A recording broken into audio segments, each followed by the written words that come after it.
मला इथं ऑडियन्सला सांगायचं की तुम्ही वाट नका बघू की डिग्रीचा एक कागद आला मग तुमच्या लाईफची सुरुवात होईल. सुरुवात ऑलरेडी झाली होती. अनुभव बरंच काही शिकवून जातो.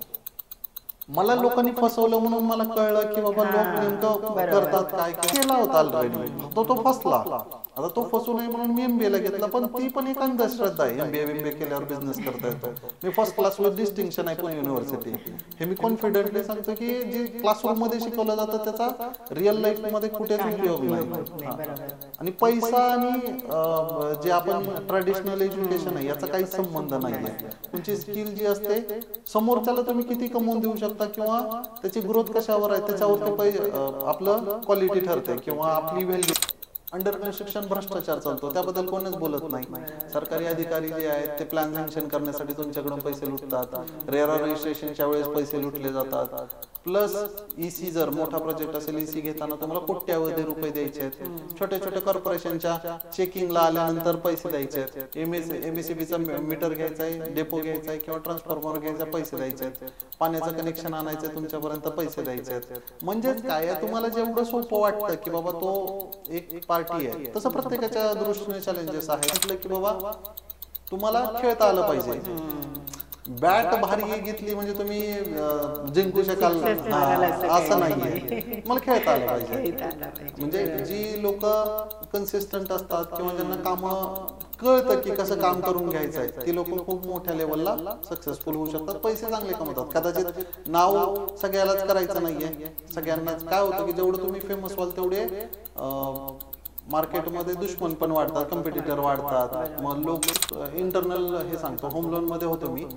आता जर एखादा व्यक्ती 50 लाखाचं घर घेत असेल तर तो समजा 20 वर्षानंतर फेडणार आहे आणि त्याने ते लोन कंटिन्यू केलं असं समजू. आता त्याचा समज असतो की त्यानं 50 लाखाला घर घेतलंय. तसं नाहीये. ते 1 कोटी 20 लाखाला घर घेतलंय, 50 लाखावर 70 लाख तो व्याज भरत असतो. म्हणजेच ते व्याज ज्या दिवशी माझं लोन क्लिअर होईल त्या दिवशी मला त्या स्टेटमेंट मध्ये रिपेमेंट शेड्यूल मध्ये आपल्याला कळतं की अरे 50 लाख नाही 1 कोटी 20 लाख गेले. मी कितीला घेतलं होतं घर? मग 1 कोटी 20 लाखाला ना. तेवढं डिप्रिसिएशन म्हातारा झालेलं असतं घर. त्यावेळेस मग लोकांचे ट्रेंड टेस्ट बदललेले असतात, डिमांड संपलेली असते. आणि मग नमस्कार, मी वैष्णवी कदम. बिझनेस टॉक मराठी या खास मराठी पॉडकास्टमध्ये तुमच्या सगळ्यांचं पुन्हा एकदा स्वागत आहे. आज आपल्यासोबत आहेत रोहित गायकवाड. रोहित गायकवाड हे भारतातील आघाडीचे रिअल इस्टेट कोच, वक्ते आणि प्रकाशित लेखक आहेत. त्यांनी पुणे विद्यापीठातून मार्केटिंगमध्ये MBA आणि PhD FT जर्मन पूर्ण केले आहे. त्यांच्याकडे गुगल, मायक्रोसॉफ्ट, हॉटस्पॉट, यूट्यूब यासारख्या 21 आंतरराष्ट्रीय प्रमाणपत्रे आहेत आणि त्यांना 10 वर्षाहून अधिक अनुभव आहे. त्यांनी 500हून अधिक रिअल इस्टेट ब्रँडसोबत काम केले आहे आणि 25,000हून अधिक रिअल इस्टेट व्यावसायिकांचे नेटवर्क तयार केले आहे. त्यांनी 21,000हून अधिक विद्यार्थ्यांना ऑनलाईन ऑफलाईन कोचिंग दिले आहे. तर चला भेटूया आज रोहित गायकवाड यांना. सर नमस्कार. नमस्कार ना. बिझनेस टॉक मराठी या खास मराठी पॉडकास्टमध्ये तुमचे स्वागत आहे. आज तुम्ही आम्हाला गेस्ट म्हणून लाभला आहात आणि एक वेगळा विषय आमच्या स्टुडिओमध्ये घेऊन आलात, त्याच्यासाठी धन्यवाद. थँक्यू फॉर इन्व्हायटिंग मी. मला वाटतं की आपला पॉडकास्ट लोकांच्या नॉलेजमध्ये व्हॅल्यू ॲडिशन करेल आणि तुम्ही जो टॉपिक निवडला आहे हा सगळ्यांना त्यांचं रिअल इस्टेट जर्नी किंवा बाईंग सायकल डिसिजन घेताना मदत करेल याची अपेक्षा करूया आणि सुरुवात करूया. येस, खरं तर आजचा विषय खरंच खूप वेगळा आहे सर. म्हणजे real estate, channel partner, builder, developer इथपर्यंत आपण सगळेच ऐकत असतो. पण रिअल इस्टेटमध्ये कोचिंगही मिळतं किंवा पुढे जाऊन ते सगळं शिकून आपल्याला इम्प्लिमेंट करता येतं त्या बिझनेसमध्ये. हे खरं तर खूप नव्याने सगळ्यांच्या समोर येणार आहे. तर आशा आहे की तुम्ही माझ्या ऑडियन्सला जास्तीत जास्त माहिती द्याल. नक्की मॅम. सर, रिअल इस्टेट क्षेत्रात कसे आलात, त्याच्या प्रवासाबद्दल काय सांगाल? माझं करिअरची सुरुवात साधारण 2012ला ICICI होम लोन्समध्ये झाली होती. ज्यावेळेस मी गावाकडून शहराकडे आलो, म्हणजे मी मूळचा तुळजापूर, जिल्हा धाराशिव. वडील कृषी खात्यात असल्यामुळे सारखं बदली व्हायची आणि शिक्षणासाठी मग मी पुण्यात आलो होतो. MBAला ॲडमिशन घेतलं त्यावेळेस मला लक्षात आलं की चालू जॉब असताना पण आपण म्हणजे शिक्षण सुरू असताना जॉब करू शकतो वगैरे. हे तिकडे फार जास्त ऑपॉर्च्युनिटी नाही आहे, त्यामुळे बरेचसे लोक इकडे येतात. मी ज्यावेळेस पुण्यात आलो होतो त्यावेळेस जवळपास 54 इंटरव्ह्यू दिले आणि त्यावेळेस मला रिजेक्ट केलं होतं माझ्या बोलण्यावरून, दिसण्यावरून, किंवा तशी इंग्लिशवर कमांड वगैरे नव्हती. आणि असं म्हणू शकतो आपण की खेड्यातील जे कोणी लोक शहरामध्ये येतात ते स्ट्रगल करतात, त्या पद्धतीचा स्ट्रगल सुरू होता.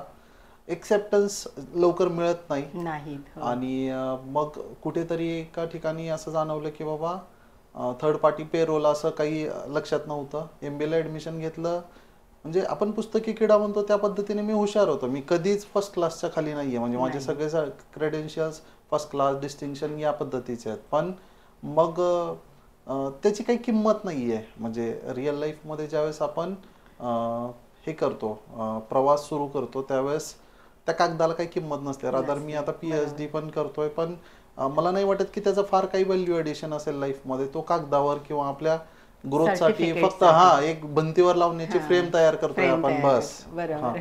तर माझे एक मॅनेजर होते, त्यांनी मग मला अपॉर्च्युनिटी दिली. म्हणजे लिटरली हा 54 वाला इंटरव्ह्यू होता, ज्याच्यामध्ये मला मोठामोठी एक 10,000 रुपयाची सॅलरी मिळेल. 10,700 रुपये मला इन हँड मिळणार होते आणि मी खुश होतो सुरुवातीला. म्हणजे साधारण 12 वर्षापूर्वी, 13 वर्षापूर्वी बोलतोय. त्यानंतर मग मला जे काम दिलं गेलं ते होम लोन्स मध्ये जाऊन बिल्डरचे APF करणं.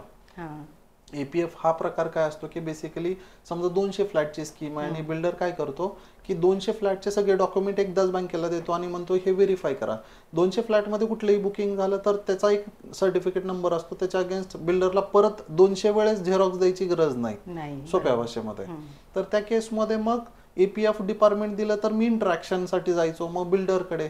मग मला लक्षात यायचं की मी 10,000 साठी एवढं पळतोय. म्हणजे लिटरली माझी डेली रनिंग 2 व्हीलरवर 100 किलोमीटर, 150 किलोमीटर अशी असायची. आणि बिल्डर आहे तो एक बुकिंग घेतलं की 30 लाख, 40 लाख, 50 लाख असे कमवतोय. मग माझ्या डोक्यात आलं की हे नेमकं करतात काय. म्हणजे मग तिथून जर्नी सुरू झाली की रिअल इस्टेट मी होम लोन्स मध्ये किती दिवस करणार आहे, काय करणार आहे. आणि मग मी बघितलं की माझ्या क्षेत्रामध्ये असणारे टॉपचे व्यक्ती किती कमवत आहेत.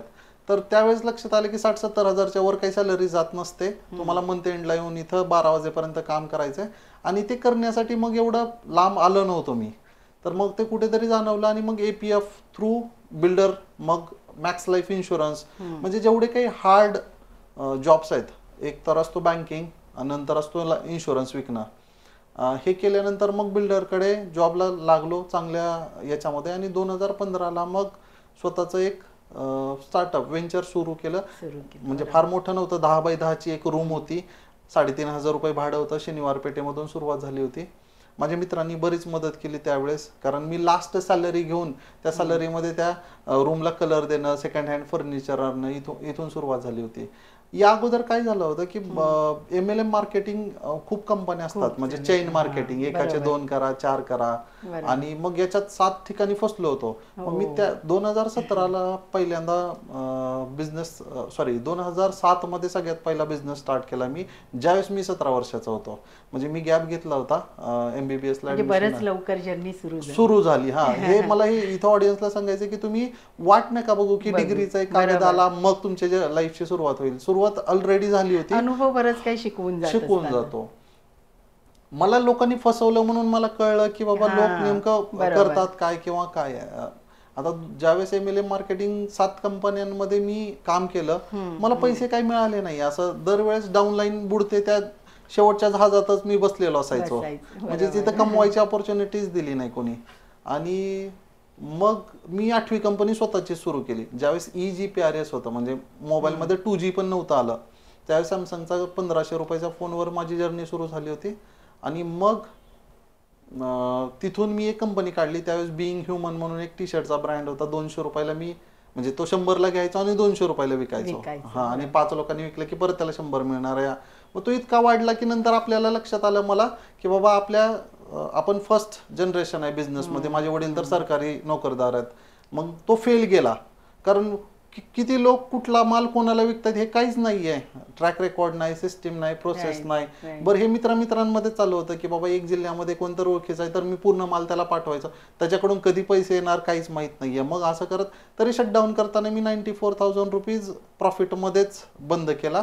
पण एक लक्षात आलं की बाबा मला काहीतरी करायचं असेल तर बिझनेस करू शकतो. हा, नॉलेज घेणं गरजेचं आहे. कारण मी बिझनेस केला होता ऑलरेडी, फक्त तो फसला.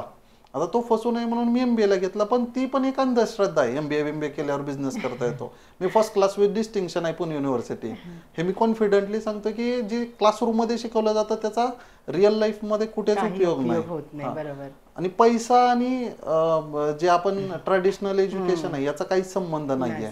तुमची स्किल जी असते समोरच्याला तुम्ही किती कमवून देऊ शकता किंवा त्याची ग्रोथ कशावर आहे त्याच्यावर ते आपलं क्वालिटी ठरते किंवा आपली व्हॅल्यू ठरते. In short, max life insurance झालं, मग बिल्डरकडे जॉब्स केले. नंतर 2015ला DRO ग्रुपची स्टार्टअप झाले.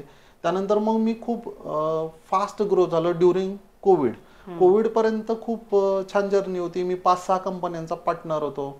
श्री स्वामी समर्थ लँडमार्क LLP अशी आमची एक लँड कंपनी होती. मी बऱ्यापैकी एक्सपांड केलं. मग त्या केसमध्ये ट्रान्झॅक्शन खूप जास्त होते, पैसे भरपूर कमवले, भरपूर कमवले. आणि नंतर मग कुठेतरी पार्टनरशिप मध्ये असं यायला लागलं की माझं वय कमी होतं आणि माझे सगळे पार्टनर होते ते मोरॉरलेस 45-50 या कॅटेगरीत होते. मी त्यांच्यापेक्षा 15-20 वर्षांना लहान. त्यांना असं वाटायचं की माझ्याकडे खूप एनर्जी आहे, मग मला पळवत होते, म्हणजे वापर करून घेत होते असं म्हणू शकतो.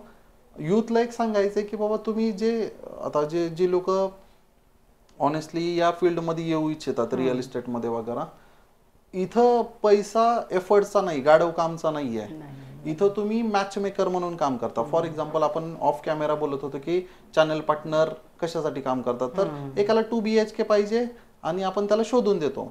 दोन्ही तिथेच आहेत. आपण ना प्रोड्यूस करतोय ना बनवतोय काय करत. म्हणजेच काय की तुम्हाला वाईज डिसिजन आणि फिल्टर्ड ऑप्शन देता आले पाहिजे तर तुम्ही पैसे बनवता. मग माझ्याकडे 200 फ्लॅट आहेत पण ते कोणाची रिक्वायरमेंटच नाही तुमच्याकडे, तर ते फ्लॅट विकले जाणार नाही. इन शॉर्ट, तर जर्नी अशी पुढे येत मग आता मी साधारण 2025 मध्ये 12 मिलियन स्क्वेअर फीट विकलेलं आहे. स्वतःचे आता 13 ते 14 प्रोजेक्ट ऑनगोईंग सुरू आहेत ॲज अ डेव्हलपर. 4 लाखापेक्षा जास्त लोकांना मी कोचिंग केलंय थ्रू वेबिनार, वर्कशॉप. महारेराचा ऑथराइज ट्रेनर आहे. महारेरा ही एक डिपार्टमेंट आहे गव्हर्नमेंट ऑफ महाराष्ट्राचं, तर त्याचा ऑथराइज ट्रेनर आहे. जवळपास 500 पेक्षा जास्त ब्रँड सोबत मी काम केले क्लोजली. त्यामध्ये सगळे टॉप ब्रँड्स तुम्ही कन्सिडर करू शकता. असा कुठला ब्रँड शिल्लक नाहीये की ज्यांनी इन्व्हाइट नाही केलं किंवा कोलॅबरेट नाही केलेला. इधर त्यांच्या सेकंड जनरेशनला मी शिकवतो. ड्यू टू कॉन्ट्रॅक्ट मी नावं नाही घेऊ शकत कॉपीराईट पॉलिसीमुळे. पण मोरऑरलेस आता या कंडिशन मध्ये की रिअल इस्टेट कोचिंग म्हणजे काय शिकवत असेल असा क्वेश्चन येऊ शकतो लोकांना की बाबा नेमकं काय शिकवत असते, याच्यात तर काय शिकण्यासारखं आहे. म्हणजे याचा ना सेमिस्टर असतो ना. आणि जे MBA इन रिअल इस्टेट देतात ना, प्रोफेसर शिकवतात वगैरे, त्यांनी लाईफ मध्ये एक पण ब्रोकरेजची डील केलेली नसते किंवा स्वतः बिल्डर पण नसतात. जे क्लासरूम मध्ये प्रोफेसर शिकवतात ती वेगळी दुनिया आहे, ती फक्त कागदावरची दुनिया आहे. रिअल लाईफ मध्ये आल्यावर भ्रष्टाचार कसा होतो, पॉलिटिक्स कसं कनेक्टेड आहे, ह्या सगळ्या गोष्टी तुम्हाला रिअल लाईफ मध्ये जो व्यक्ती करतो, मी एकटाच नाही पण जे लोक करतात त्यांच्याकडून शिकणं, त्यांच्या हाताखाली काम करणं, जो 6 महिन्याचा एक्सपिरियन्स असेल तो तुमच्या 10 MBAच्या इक्विव्हॅलंट असेल. आणि आता सध्या मी मल्टी कंट्रीज मध्ये काम करतो. इंडिया सोडून मी थायलंड, मलेशिया, UK, USA आणि दुबई या लोकेशन्स मध्ये काम करतो. आमची 100 पेक्षा जास्त लोकांची टीम आहे आणि पुण्यामध्ये 8 पेक्षा जास्त वेगवेगळ्या कंपन्या आहेत. हे खरं आहे सर की डिग्री, सर्टिफिकेट्स, एज्युकेशन हे तिथपर्यंतच मर्यादित असतं. खरं लाईफमध्ये आपल्याला अनुभवच शिकवून जात असतात. तुम्ही जेवढे जास्त अनुभव घ्याल, जेवढं जास्त शिकाल, जेवढं जास्त काम कराल, तेवढं आपण डेव्हलप होत जातो. हे मात्र खरं आहे. बरोबर आहे. मला आता जर कोणी विचारलं की 10 वर्षापूर्वी तू काय चूज केलं असतं, तर मी आता सांगेल की मी रिअल इस्टेट केलं असतं. कारण 10 वर्षाखाली ज्या प्रॉपर्टीची किमती होत्या, कदाचित मी जो फ्लॅट आता बघतोय तो खूप स्वस्तामध्ये मला घेता आला असता जर मी त्या फील्डमध्ये. कसं असतं की ऑपॉर्च्युनिटी त्याच ठिकाणी करतात. फॉर एक्झाम्पल, तुम्हाला खूप चांगली प्रॉपर्टी पाहिजे, ती कशी येऊ शकते जर तुम्ही त्या नेटवर्कमध्ये राहाल. तुमच्याकडे 100 चॅनल पार्टनर आहेत, 200 चॅनल पार्टनर आहेत, तुम्ही न्यूजपेपर वाचता, मग डिस्ट्रेसेल प्रॉपर्टी आली, ऑपॉर्च्युनिटी आली की बाबा 10 रुपयाची वस्तू किंवा 10 कोटीची वस्तू मला 2 कोटीला मिळू शकते. बँक ऑप्शन प्रॉपर्टी असतात, पब्लिक नोटीस असतात. म्हणजेच काय, तुम्हाला मोर ऑर लेस त्या सर्कलमध्ये, त्या नेटवर्कमध्ये राहणं गरजेचं आहे, ज्याच्यामध्ये तुम्हाला एक ऑपॉर्च्युनिटी ग्रॅब करण्यासाठी 90% रिजेक्शन सोडणं गरजेचं आहे. म्हणजे येईल ती ऑपॉर्च्युनिटी असं नसतं. बरोबर, ती आपल्याला झेपली पण पाहिजे.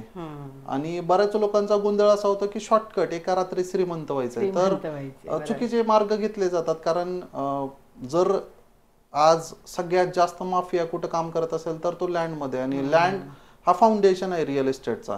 कुठलाही बिल्डर आहे तो विदाऊट लँड बांधकाम करू शकत नाही. कुठलंही सरकारी ब्रिज, रेल्वे स्टेशन हे लँडवरच उभं आहे ना. बेसिक फाउंडेशन काय, लँड. आणि तिथं सगळ्यात जास्त कॉम्प्लिकेशन्स आहेत. लँड रूल्स एवढे सिम्प्लिफाईड नाही आहेत की कोणी येईल कॉमन मॅन की नाही माझ्याकडे एक सर्टिफिकेट आहे म्हणून नाही. कब्जा, अतिक्रमण, पोजेशन या सगळ्या गोष्टी या वेगवेगळ्या असतात. आणि तुम्हाला आता डायरेक्ट इनडायरेक्ट माझा संबंध त्या लोकांसोबत पण येतोच, पण त्यावेळेस लक्षात येतं की शेवटी तुम्हाला म्हणजे काय येतं, डिपेंडन्सी जर असेल, तुम्हाला जर त्यातलं काही कळत नाही तर आर्किटेक्ट मानेल ती पूर्व दिशा. पण बऱ्याच आर्किटेक्टचे लेआउट चुकल्यामुळे प्रोजेक्ट विकले जात नाहीत आणि बिल्डर फसतो. बरोबर. म्हणजे त्यांचे इतके कॉम्पॅक्ट घर असतात. किंवा आता मी एक पुण्याचं उदाहरण घेतो, त्याच्यामध्ये सुंदर लोकेशन आहे, बालेवाडी, गुगल शेजारी आहे, पंचशीलचा बालेवाडी आहे स्ट्रीटला. खूप डिमांडेड एरिया आहे, एक नंबरला आहे बानेर बालेवाडी आता पुण्यामध्ये, वेस्ट पुण्यामध्ये. आणि लेआउट मध्ये त्यांनी खूप कंजेस्टेड हे काढले, 2 BHK साधारण 567 कार्पेट, जो की ऍव्हरेज 800च सुरू आहे त्या भागामध्ये. आता ते म्हाडा स्कीम मध्ये राहायचं नाहीये लोकांना, किंमत कमी आहे. म्हणजे 2 BHK ची किंमत तिथे साधारण 1,20,00,000 असेल, पण यांची किंमत 87-88 लाख 90 लाख जरी असेल तरी लोक घ्यायला तयार नाही. कारण 5x4च्या बाथरूम मध्ये 90 लाखचा ऑडियन्स ऍडजस्ट नाही करू शकत. त्यांना चाळीतच घर घ्यायचं तर त्या आउटस्कटला घेतील, तिथे कशाला जातील. म्हणजेच काय, यात बिल्डरची चुकी नाहीये. सांगायचं उद्देश असा आहे की सगळीकडेच बिल्डर चीट करतो असं नाही. बिल्डरलाच एज्युकेशनची गरज आहे रादर, की बाबा मी 2 BHK काढायचा तर किती कार्पेट काढला पाहिजे, मग तो विकला जाईल का. मग टोकन अमाऊंट सिस्टीम हे चेक करत असते की डिमांड सप्लाय, की बाबा मी प्री लॉन्च करतोय पण इथं मला रिप्लाय मिळेल का, फीडबॅक मिळेल का, माझे घर विकले जातील का, माझे शॉप्स विकले जातील का. मग तो काय करतो, प्री लॉन्च करतो. प्री लॉन्च मध्ये नॉन बँकेबल चेक घेतले जातात आणि मग लक्षात येतं की आपल्याला 400 टोकन मिळत आहेत, म्हणजे इथं आपले ऍटलिस्ट 200 फ्लॅट तरी विकले जातील. आता ही काय असते, ही एक स्ट्रॅटर्जी आहे, मार्केटिंग स्ट्रॅटर्जी आहे. पण जर नाही आला रिस्पॉन्स किंवा टोकन्स नाही मिळाले तर याचा अर्थ तुमचा प्रोडक्ट फसलेला आहे. एक तर तो कॉन्फिगरेशन मध्ये फसलेला असतो किंवा लोकेशन मध्ये फसलेला असतो. बऱ्याच वेळेस कॉम्पिटिटर चुकीच्या अफवा उठवतात की इथून नाला जाणार आहे, इकडे कचरा डिपो होणार आहे वगैरे वगैरे, आणि मग लोक गोंधळतात. मग तरी पण बिल्डर फसू शकतो. म्हणजे सगळ्याच अँगलनं आपण बिल्डरला विलन म्हणून ठरवलेलं आहे, ते तसं नाहीये ऍक्च्युअली. सर, आपण रिअल इस्टेट लीड्स मास्टरी म्हणून एक पुस्तक लिहिले आहे. कालच्या आपल्या ऑनलाईन इंटरव्ह्यू मध्ये मी पाहिलं ते. तर त्या पुस्तकाबद्दलची प्रेरणा कुठून मिळाली सर? किंवा काय सांगाल त्या पुस्तकाबद्दल माझ्या ऑडियन्सला? आता ऍक्च्युली काय होतं की रिअल इस्टेटमध्ये तसं मी बघितलं तर आपण अमेरिका किंवा युरोपियन कंट्रीज असतात ना, त्यांना कॉपी पेस्ट करतो. लोकांना जर विचारलं रिअल इस्टेट कोचिंग कुठे आहे तर कोणी म्हणेल टॉम फेरीला मी फॉलो करतो, कोणी म्हणेल ग्रँड कार्डनला फॉलो करतो वगैरे. कारण इंडियामध्ये कोणाला फॉलो करण्यासारखा व्यक्तीच नाहीये. आणि जे एज्युकेशन आहे ते फक्त कॉलेज पुरतं मर्यादित आहे बेसिकली. म्हणजे रिअल लाईफ मध्ये एखाद्या शिक्षकानं जर करोडो कमावले रिअल इस्टेटमध्ये तर तो तिथे जाऊन लेक्चरशिप पगारावर नाहीच करणार आहे. हे तेवढंच तथ्य आहे. आता याचा बॅलन्स कसा केला होता की कोविड ज्यावेळेस सुरुवात झालं होतं, म्हणजे त्याचा पब्लिश डेट 2020 आहे, फर्स्ट एडिशन. ज्यावेळेस सगळी लोक घरात बसली होती, मी पण बसलो होतो, आणि रिअल इस्टेट आमचा फील्ड वर्क आहे basically. I wanted to interact with people. मग निगोशिएशन असेल, विजिट्स असतील वगैरे. आता ते सगळं बंदच आहे, तर मग करायचं काय. तर मग नंतर बऱ्याच लोकांचे फोन आले की बाबा मग घर कसं चालणार, कारण बऱ्याच लोकांनी अडॅप्ट केलं नव्हतं गुगल मीट किंवा झूम कॉल्स वगैरे. आणि रिअल इस्टेटमध्ये तसे अनप्रोफेशनल किंवा अनएज्युकेटेड लोक खूप जास्त होते त्यावेळेस. आणि रादर रेराचा तेवढा दबदबा नव्हता किंवा तेवढं स्ट्रिक्ट नव्हतं रेरा. तर कोणी तसे करायचे सिनियर सिटीजन किंवा ज्यांचं 20 वर्ष किंवा 15 वर्ष वयानं मोठी असलेली लोक रिअल इस्टेट ट्रॅडिशनली करायचे. एक बॅनर लावायचा, फ्लॅट विकणे किंवा न्यूजपेपरला ऍड द्यायची, आलेल्या व्यक्तीला त्यांना काहीच घेणं देणं नव्हतं की रेरा वगैरे किंवा काय ऑनलाईन दुनिया काय आहे, सोशल मीडिया काय असतो वगैरे. मग 2020ला मला खूप फोन आले, म्हणजे लिटरली, कारण माझी इन्स्टिट्यूट होती त्याच्या अगोदर. आता म्हटले की काय करायचं आम्ही, कारण जर नाही कमवलं तर मग पैसे कुठून आणायचे आणि हे किती दिवसात बंद पडेल. रादर मी सिरियस घेतलं नाही सुरुवातीला. मी म्हटलं की होईल कमी जास्त, पण ज्यावेळेस ते एक्सटेंड होत गेलं सेकंड वेव्ह, त्यावेळेस चॅलेंज येत होते. कारण बऱ्याच लोकांचे असे फोन आले होते की मुलीची फीस भरायची आहे, म्हणजे दवाखान्यासाठी पैसे नाहीयेत, सेव्हिंग्ज उरलेल्या नाहीयेत वगैरे वगैरे. बरोबर. तर मग मी विचार केला की असं काहीतरी एक पाहिजे जे साध्या सोप्या भाषेत असेल आणि लोकांना समजेल. मग आता माझं ज्यावेळेस मी जसं सांगितलं तुम्हाला की मी सर्टिफिकेशन्स केलेले आहेत, त्यावेळेस सगळ्यात पहिलं गुगल सर्टिफाईड मी 2016 झालो. नंतर डिजिटल मार्केटिंग डब्लिन आयर्लंड वरून केलं होतं मी 2017च्या दरम्यान. नंतर मायक्रोसॉफ्ट, अमेझॉन वगैरे केलं. आता हे मला एकट्याला माहिती आहे, दुनियेला कसं कळणार? तर सगळ्यात स्वस्त मार्ग काय असू शकतो? तर तो पुस्तक आहे जो इझिली कोणी समजू. फॉर एक्झाम्पल बऱ्याच लोकांचं असं आलं की मला इंग्लिश येत नाही, मग कोणीतरी वाचून दाखवेल, दुसऱ्यावर विचार किंवा डिस्कशन करा. आणि ते इतकं सोप्या स्टेप बाय स्टेप पद्धतीने फोटोज आहेत त्याच्यामध्ये की इथं क्लिक करा, मग याला क्लिक करा वगैरे वगैरे. आणि ते खूप बेस्ट सेलर ठरलं. म्हणजे त्यावेळेस लोकांना मदत करायची म्हणून ते पुस्तक जन्माला आलं. रादर मला लेखक बनायचं म्हणून आलं नव्हतं ते. कारण तसं तो डिसाइडेड टॉपिक नाही. कोण वाचणार आहे रिअल इस्टेट मध्ये लीड्स? तो फक्त माझा ऑडियन्स होता. नंतर त्याला वाईडली एक्सेप्टन्स मिळाला आणि बऱ्याच वेगवेगळ्या 28 कंट्रीज मधून लोक मला फॉलो करतात. रादर इंडियामध्ये जेवढी लोक फॉलो नाही करत त्यापेक्षा जास्त लोक तर बाहेरच्या कंट्रीज मधून करतात. युडेमीवर मी नंबर 1 रँकर आहे आणि मला एक अवॉर्ड मिळाला होता top 20 global real estate coaches, त्यामध्ये टॉप 5 मध्ये मी होतो. तर त्यांनी काय केलं होतं, एक सर्वे केला होता. कोच फाउंडेशन अशी एक न्यूयॉर्क बेस्ड एजन्सी आहे, जसं आपल्या इथे क्रिसिल वगैरे असतं. तर हे कुठलंही पेड कंटेंट नाही. म्हणजे मी कुठे ऍप्लिकेशन नव्हतं केलं होतं की कोच टॉप कोच निवडणार आहे, तुम्ही ऍप्लिकेशन भरा वगैरे असतात ना अवॉर्ड देताना लोक हे करतात वगैरे, तसं नव्हतं केलेलं. तर त्यांनीच फिल्टर केलं होतं आणि मग ते एक माझ्यासाठी खूप चांगली गोष्ट होती की बाबा असंही होऊ शकतं, लोक एवढं अप्रिशिएट करू शकतात. ज्या व्यक्तीला आपल्या शेजारचं म्हणजे कॉम्पिटिशन म्हणून तो माझ्याकडे बघतो, एखादा ब्रोकर किंवा हे, पण एखादा व्यक्ती जो न्यूयॉर्क मध्ये बसलाय तो माझं काम इंडियातलं बघतोय आणि त्याच्या बेसिसवर तो मला शॉर्टलिस्ट सिलेक्ट करतोय, ही मोठी गोष्ट होती माझ्यासाठी. हो. तर मग रिअल इस्टेट लीड्स मास्टरी नंतर एडिशन 2 आलं, 3 आलं, 4 आलं, आता 5th एडिशन सुरू आहे. तर त्याच्यामध्ये मग त्यावेळेस ज्यावेळेस मी पुस्तक काढलं त्यावेळेस टिकटॉक बॅन नव्हतं इंडियामध्ये. त्यात टिकटॉकची स्ट्रॅटजी आहे एडिशन 1 मध्ये. नंतर जसं जसं अपडेट होत गेलं तसं तसं त्याच्यामध्ये रिव्हिजन्स होत गेल्या. त्यानंतर मग माझी जवळपास मला तो आवडलं ते गोष्ट म्हणजे हे ऑथर. कारण मी आधी ऑथर म्हणजे काय आहे की काहीतरी लिहायचंय, कविता पुस्तक किंवा गोष्ट लिहायची असते, कादंबरी लिहायची असते, एवढंच मला ऑथर माहित होतं. मला माहित नव्हतं की बा याच्यामुळे लाईफ चेंज होऊ शकतात लोकांच्या. आणि ती खूप स्वस्त आहे. म्हणजे 100 रुपयाचं 150 रुपयाचं पुस्तक जर तुम्हाला एक डे रेंटलची केली 10,000 रुपये कमवतात तर किती पट रिटर्न्स आहे. आणि हा रिटर्न्स कसा आहे, हा पिढी जात आहे. फॉर एक्झाम्पल रोहित गायकवाड आज आहे उद्या नाहीये, पण पुस्तक तसंच राहील, लेगसी तशीच राहील. लोकांना आपण जे बघतो आता रिच डॅड पुअर डॅड, हे थोडी ना आता लिहिलेलं आहे, हे कधी काळी लिहिलं होतं 50 वर्षाखाली आणि ते आजही अप्लाय करतोय आपण. मग ती गोष्ट कुठेतरी आपल्याला लक्षात आली पाहिजे की आपण फक्त 100 रुपये किंवा 200 रुपयाचं प्रोडक्ट नाही बनवत आहे, हे लाईफ चेंजिंग आहे.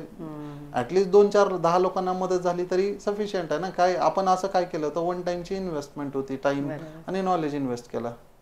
आणि त्यानंतर खूप पुस्तकं आली. म्हणजे लिटरली आता माझं 15 पुस्तकं पब्लिश आहेत आणि साधारण 20 ड्राफ्ट आहेत जे नेक्स्ट 1 वर्षामध्ये मी एक्सपेक्टेड आहे वेळ मिळेल तसा रिलीज. सर, सध्या रिअल इस्टेट मार्केटमध्ये खूप सारी आव्हानं आहेत. म्हणजे प्राइसिंग इश्यू आहे, लॉयल्टी आहे.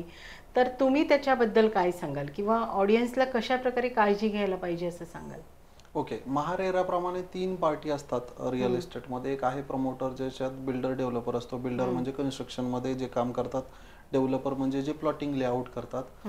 एक आहे अलॉटी म्हणजे बायर कस्टमर, आणि एक आहे जो एजंट म्हणजे रिअल इस्टेट कन्सल्टंट म्हणा, ऍडवायझर म्हणा, ब्रोकर म्हणा किंवा चॅनल पार्टनर म्हणा. ठीक आहे. आता हे जे 3 पार्टीज आहेत तिघांची स्वतःची चॅलेंजेस आहेत. आपण 1 बाय 1 जाऊया. बिल्डर डेव्हलपर किंवा प्रमोटर साठी काय चॅलेंज आहे की सगळ्यात महत्वाचं, लँड ही खूप कॉस्टली आहे. लँड सगळ्यात रेअर होत चालली आहे. जिथं लोकांची डिमांड आहे तिथे लँड मिळत नाही. मिळाली तर त्यात लिटिगेशन असतात. लिटिगेशन असेल तर गव्हर्नमेंटचे रूल्स आडवे येतात. फॉर एक्झाम्पल की रस्ता छोटा आहे मग FSI लोड नाही करता येणार, साईड मार्जिन कमी पडत आहे, हिस्टॉरिकल प्लेस आलाय, हाईट रेस्ट्रिक्शन येते, नाला शेजारून गेलाय तुम्ही बांधू शकत नाही वगैरे वगैरे. म्हणजे प्रत्येक ठिकाणी. किंवा मग पॉलिटिकल इन्फ्लुएन्स येतो. बिल्डरला तिथलाच नगरसेवक म्हणतो माझा JCB घेतला पाहिजे, माझं हे घेतलं पाहिजे, ते घेतलं पाहिजे. बिल्डर ब्लॅकलिस्टेड प्रोफाईल आहे, त्यामुळे लोन सहजासहजी मिळत नाही बिल्डरला, प्रोजेक्ट लोन. आता हे बिल्डरची आव्हान आहेत. आता एवढं सगळं करून जर एखादा व्यक्ती सुरू करतोय तर त्याच्यात पण प्रॉब्लेम काय येऊ शकतो, लेबर शॉर्टेज. आता तो सगळं मॅनेज करून त्यानं लिगली सुरू केलं, कन्स्ट्रक्शन सुरू झालंय, आता लेबरच मिळत नाही, मिळालेले लेबर स्किल नाहीये, त्यांना रोजंदारीवर काम करायचं असतं. म्हणजेच काय की पैसे त्यांचे फिक्स आहे, काम होईल न होईल, मिळणारी रक्कम फिक्स आहे. मग टेक्नॉलॉजी खूप महाग आहे, रॉ मटेरियलची कॉस्ट जास्त झाली आहे, स्टील महाग आहे, सिमेंट महाग आहे, लोकांना स्वस्त घरं पाहिजे असतात.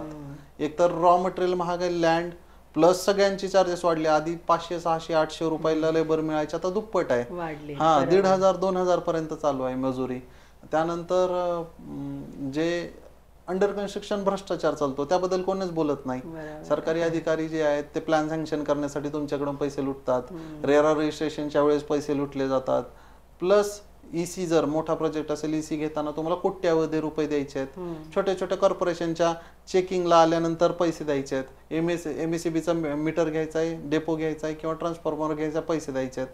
पाण्याचं कनेक्शन आणायचं तुमच्यापर्यंत, पैसे द्यायचे आहेत.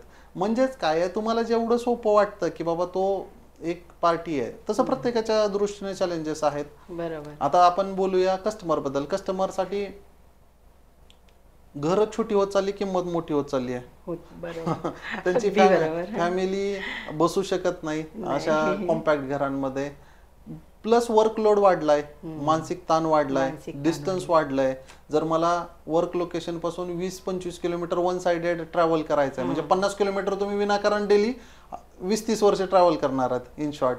का तर बाबा तेवढे पैसे नाही आहेत जिथं तुम्ही काम करता तिथं तुम्ही घर घेऊ शकता. म्हणजेच मनस्ताप वाढला, त्याचा परिणाम आपल्या नेक्स्ट जनरेशनवर होतो. एज्युकेशन खूप महाग झालं. लोकांना असं वाटतं की बाबा हे झालंय म्हणजे फक्त रिअल इस्टेट महाग आहे असं नाहीये. आता माझ्या मुलीला ऍडमिशन घ्यायचं तर 85,000, 1,00,000 रुपये नर्सरीची फी आहे. हा, मग आता उरतं कुठे? म्हणजे ब्लेम गेम हा म्युच्युअली विन विन असला पाहिजे, कॉईनच्या दोन्ही बाजू बघितल्या पाहिजे. परत कस्टमरसाठी मग बिल्डर याच्यात त्याचा कमिशन काढण्यासाठी किंवा प्रॉफिट रेशो जस्टिफाय करण्यासाठी मग कुठल्या तरी स्कीम किंवा हे घेऊन येतात. पोझिशन 4 वर्ष आहे, 4 वर्षामध्ये कस्टमरनं रेंट पण भरायचा आणि EMI पण भरायचा आहे. या दोन्ही याच्यामध्ये त्याला बॅलन्स करायचा आहे स्वतःचा लाईफ. बरं, याची काय गॅरंटी आहे का की 4 वर्ष मी सगळं दिलं तरी मला ताबा मिळेल? नाही, पोझिशन डिले होऊ शकतं. म्हणजेच तिथेही बरं बिल्डर वास्तुशास्त्राला फॉलो करू शकत नाही. आपण वास्तू कन्सल्टंट किंवा यांचे इन्फ्लुएन्सरचे खूप व्हिडिओ बघतो, पण बिल्डरला विचार करा, तुमच्याकडे 20,000 स्क्वेअर फीटचा प्लॉट आहे, जर सगळेच फ्लॅट ईस्ट वेस्ट आणि सगळ्याचे बाथरूम तसेच काढायचे म्हणजे प्लॅनच बसणार नाही. तर म्हणजे काय आहे की आपण अशा जगात राहतोय ज्याला प्रत्येकाला मी बरोबर आणि समोरचा चुकीचा असं आहे. चॅनल पार्टनरची स्टोरी मी तुम्हाला मगाशी सांगितली की चॅनल पार्टनर एक खेळणं आहे बिल्डरसाठी. तो फक्त फिरवला जातो. टॅगिंग पिरियड हा 21 दिवस, 30 दिवस, 45 दिवस ठेवला जातो आणि मग लोक स्वतःच कॅम्पेन करतात. लोक क्रेडिट कार्डवर पैसे उधारीवर खर्च करतात मॅडम ॲड कॅम्पेनसाठी. लीड्स बकवास आहेत. लीड्स म्हणतात तुमच्या प्रोजेक्टचं नाव सांगा, व्हॉट्सअप डिटेल्स करा, व्हिडिओ पाठवा, हे करा, आणि स्वतःच व्हिजिटला जातात, चॅनल पार्टनरला सांगतच नाही. मग हा करतो कशासाठी? म्हणजे एवढं सगळं कशासाठी आहे? शेवटी त्याची एक फॅमिली येऊन वारा पाऊस तोही बघत असतो, त्याचे स्वतःचे एक समस्या आहेत. बरं, एवढं सगळं डील केल्यानंतर बिल्डर त्याला पैसेच देत नाही वेळेवर, मग तिथेही अडचण आहे. म्हणजे त्याचा जर दुकान चालवायचं असेल, त्याचा बिझनेस रन करायचा असेल, 4 लोकांना कामाला ठेवलं असेल, त्यांच्या सॅलरी वगैरे तो कुठून देईल? म्हणजेच काय आहे की हे एक दुसऱ्याला सुरू असलेली साखळी आहे. बिझनेस साखळी म्हणू, अन्न साखळी नाही, पण बिझनेस साखळी आहे ज्याच्यामध्ये स्वतःला वाचवण्यासाठी दुसऱ्याला भरडणं हा रूल आहे, जंगल का नियम आहे, कानून आहे. असंच म्हणू शकतो आपण ना. आता कस्टमरला जर ब्रोकरेज द्यायचं नाही तर तो मग का चॅनल पार्टनरला बायपास करतो? हे नाही व्हायला पाहिजे ना. तरी पण 90% केसेसमध्ये वाईफच्या नावावर बुकिंग करणार, अल्टरनेटिव्ह ईमेल किंवा फोन नंबर दिले जातील दुसरे बुकिंगच्या वेळेस, आणि ब्रोकर. मग काय होतं की इथं सेल्स मॅनेजरची पण चूक असते. ज्यावेळेस बिल्डरचा व्यक्ती असतो ना, तर त्या केसमध्ये तो म्हणतो की तुम्हाला ब्रोकरेज जर चॅनल पार्टनर थ्रू आले तर तुम्हाला एवढी किंमत, जर तुम्ही चॅनल पार्टनरला नाही असं लिहिलं इथं की वॉक इन आहे तुम्ही डायरेक्ट, तर 50,000चा डिस्काउंट, 1,00,000चा डिस्काउंट, 2,00,000चा डिस्काउंट. मग काही क्लायंट येतात इन्फ्लुएन्समध्ये आणि ते चुकीचे डिसिजन घेतात. बरं, रेरा हा 90% 95% आपण क्लायंटच्या फेवर मध्ये म्हणू शकतो. क्लायंटनं ब्रोकरेज बुडवलं, चिटिंग केलं तर त्याच्या विरोधात काहीच नाहीये नियम. पण जर ब्रोकरनं चुकून एखाद्या प्रोजेक्ट मध्ये अपार्टमेंट केली तर मग त्याला 5 वर्षाची जेल आणि 10% युनिट कॉस्टच्या भरायचे, जे की त्याला पैसे मिळालेच नाही. म्हणजे वन साइडेड आहे सगळी दुनिया. कुठेतरी हे बघणं गरजेचं आहे की बाबा हे म्युच्युअली विन विन पाहिजे, सगळ्यांना घेऊन चाललं पाहिजे. जर तुम्ही एक्झाम घेऊन परीक्षा पास झालेल्या एजंटला काही सिक्युरिटी घेत नाही. आता रेरा लायसन्सची फीस घेता, मग त्या केसमध्ये ज्याचा बिझनेस होतोय का एक तर कॉल यायला पाहिजे, तुम्ही लायसन्स घेतलंय, you are registered authorise channel partner, मग तुम्ही सर्व्हाइव्ह करताय का, तुमची एखादी ट्रान्झॅक्शन झाली का. बरं एखाद दुसऱ्याची झाली असेल तर मग त्या इन्कम टॅक्सला वाचवण्यासाठी न वाचावा म्हणून ऑडिट पण आहे. त्यांनी ते दाखवलं की मग इन्कम टॅक्स पण भरायचा आहे. म्हणजेच काय आहे की ही मोठी अशी साखळी आहे ज्याच्यामध्ये कोण बरोबर कोण चूक हा प्रश्न नाहीये. जर तुम्हाला जगवायचं असेल स्वतः फॅमिलीला तर तुम्हाला याच्यामध्ये कॉम्पिटिशन किंवा डायरेक्ट इनडायरेक्ट तुमची इच्छा असो नसो करावं लागेल. छोटा बिल्डर ए ग्रेड सोबत कम्पीट करतोय. ए ग्रेड कडे क्रेडिबिलिटी, ऑथॉरिटी आहे, फायनान्शियल स्टेटस आहे. आता एखाद्या न्यू कमरला बनायचं असेल बिल्डर तर तो घेऊ शकत नाही, कारण त्याच्याकडे ती लँड घेऊन कन्स्ट्रक्शन करून एवढा भ्रष्टाचार हँडल करून हा प्रॉब्लेम मी जसं म्हटलं की सेकंड जनरेशनचा होऊ शकतो, ज्यांची आत्ता एज्युकेशन आणि रिअल लाईफ मिसमॅच होतं. म्हणजे एज्युकेशन मध्ये आपण म्हणतो सँक्शन प्लॅन झाला पण तो मिळतच नाही. महिना तुम्हाला चक्कर मारायला लागतात. लायसनिंग एजंट असतील, आर्किटेक्ट असतील, त्यांना पैसे द्यावे लागतात. या सगळ्या गोष्टी सुरू आहेत आणि याच्यावर बोलत नाही जनरली कोणी, कारण म्हणजे हा अशी फील्ड आहे की जिथे पॉलिटिकल तुम्हाला फोन येऊ शकतात. मलाही बऱ्याच वेळेस येतात. मलाही अशा लोकांचे फोन येतात ज्यांचा माझा काही कधीच संबंध नाही किंवा त्यांच्याबद्दल मी काहीच बोललेलो नाहीये, पण कुठे ना कुठे कोणाला तरी याच्या म्हणजे सावध झालं किंवा अवेअर झालं, कनेक्ट झालं तर मग त्यांना वाटतं की बाबा हे व्हायरल नको व्हायला किंवा नको पोचायला लोकांपर्यंत. बऱ्याच गोष्टी असतात मॅडम. आता बोलायचं झालं तर गव्हर्नमेंटच्या ज्या जागा असतात वनीकरण किंवा याच्या, ह्या दाबल्या जातात किंवा बळकावल्या जातात. गायरान जमिनी असतात. आता कालच न्यूजपेपरला होती गायरान जमीन पॉलिटिकल इन्फ्लुएन्सनंच हडप केली. आता त्या जमिनीची कॉस्ट 100-150 कोटी असेल आणि ती जमीन काही हजारांमध्ये गव्हर्नमेंटकडून घेतली असं कागदावर, ठीक आहे, लाखो रुपये अंडर टेबल दिले असतील, पण मग हे कॉमन व्यक्ती ज्याला 10-15 हजार रुपये सॅलरी आहे त्या व्यक्तीला कुठे सूट नाहीये. म्हणजे तो प्रामाणिकपणे 10-12 तास काम करतोय आणि एक घर घेण्यासाठी 1 रूम किचन किंवा 1 BHK साठी स्ट्रगल करतोय. दुसऱ्या साईडला मी अशी दुनिया बघतोय ज्याच्यामध्ये एका फोनवर हजारो कोटीची जमीन सरेंडर होते. MIDCचा तोच रोल आहे. MIDCच्या जागा असतात ह्या बिल्डर लॉबीला किंवा याला मिळतात. आणि आपण जर बोलायचं झालं ना, महारेरा जरी एक गव्हर्नमेंट बॉडी असेल तर त्याच्यावर इन्फ्लुएन्स कोणाचा आहे, त्यात बसलेली स्टाफ कोण आहेत बघा तुम्ही. मोर ऑर लेस बिल्डर लॉबीतून जे सिनियर पोझिशनला आहेत तीच लोक राज्य करतात. फक्त कागदावर रेरा असं मी म्हणू शकतो. सर, आपण 500हून अधिक ब्रँड सोबत काम केलंय, तर त्याचा अनुभव कसा आहे तुमचा आणि हे तुम्ही इतरांनाही कसं सांगाल? जे ब्रँड्स ए ग्रेडचे आहेत, ए ग्रेडचे जे ब्रँड्स आहेत त्यांचं पॉलिसी ठरलेले आहेत. स्टाफ हायली एज्युकेटेड असतो, प्रोसेस आहे, टेक्नॉलॉजीचा मॅक्सिमम वापर असतो. लाईफमध्ये जर तुम्हाला स्केल करायचं आहे तर टेक्नॉलॉजीला पर्याय नाही. आपण बघितलं की AI आल्यानंतर किती खूप मोठ्या स्केलवर चेंजेस झाले. नवीन कन्स्ट्रक्शन मध्ये खूप मोठ्या टेक्नॉलॉजी येत आहेत. टाइम पिरियड कमी झाला. वर्क फोर्स जी आहे आपली, जी कामगार आहे ते रिप्लेस होऊ शकतं मशीन किंवा याच्या थ्रू. तर 500 ब्रँड सोबत काम करताना मला मेजरली हे जाणवलं की जिथं खूप मोठं काही काम करायचं, for example I given you example of Remax, 190 countries मध्ये जाऊन ब्रोकरेज करणं हे काही मजाक नाहीये. आपल्याला एका सिटीतून दुसऱ्या सिटीत गेले तर सांभाळता येत नाही. लोकल लोकांचा त्रास असतो, तुम्हाला रूल्स रेग्युलेशन्स बदलावे लागतात वगैरे वगैरे. टीम हायर करावी लागते, एक्सपेन्सेस असतात आणि हे मोठे ब्रँड्स इझिली सर्व्हाइव्ह करतात. त्यांच्याकडून शिकण्यासारखं खूप आहे. जे ब्रँड्स आहेत माझ्या मते त्यासाठी तुम्हाला खूप मोठी कन्सिस्टन्सी आणि व्हिजन असावं लागतं. सहजासहजी होत नाही. फॉर एक्झाम्पल उबेर आणि ओलाचं उदाहरण घ्यायचं असेल, त्याच्या अगोदर पण 50 वर्षापासून टॅक्सी होत्या.